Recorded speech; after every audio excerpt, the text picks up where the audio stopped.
এক লোক 9 ফিট লম্বা ছিল। সে পেরেশান হয়ে একজন দরবেশের কাছে গিয়ে বলছে, হুজুর, আমার এই লম্বা শরীর নিয়ে নড়াচড়া করতে অনেক কষ্ট হয়, দয়া করে আপনি একটা ব্যবস্থা করেন যাতে আমি স্বাভাবিকভাবে জীবন যাপন করতে পারি। তখন সেই দরবেশ বলল, নদীর পাড়ে যেয়ে দেখবা একজন ফকিন্নি মহিলা বসে আছে, তুমি ওই ফকিন্নিকে বলবা আপনি কি আমাকে বিয়ে করবেন।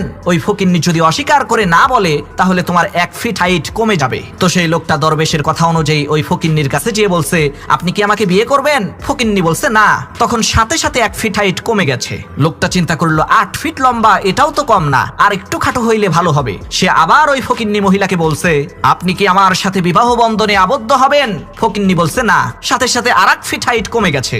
লোকটা চিন্তা করলো, 7 ফিট লম্বা, এটাও তো কম না, আর 1 ফিট খাটো হইলে আমাকে দেখতে আরো সুন্দর লাগবে। এই চিন্তা করে লোকটা সেই ফকিন্নি মহিলাকে আবার বলছে, আপনি কি আমাকে বিয়ে করবেন। তখন সেই ফকিন্নি মহিলা বলছে, না না না না না। তখন সাথে সাথে লোকটা একেবারে ছাগলের বাচ্চার সমান হয়ে গেছে।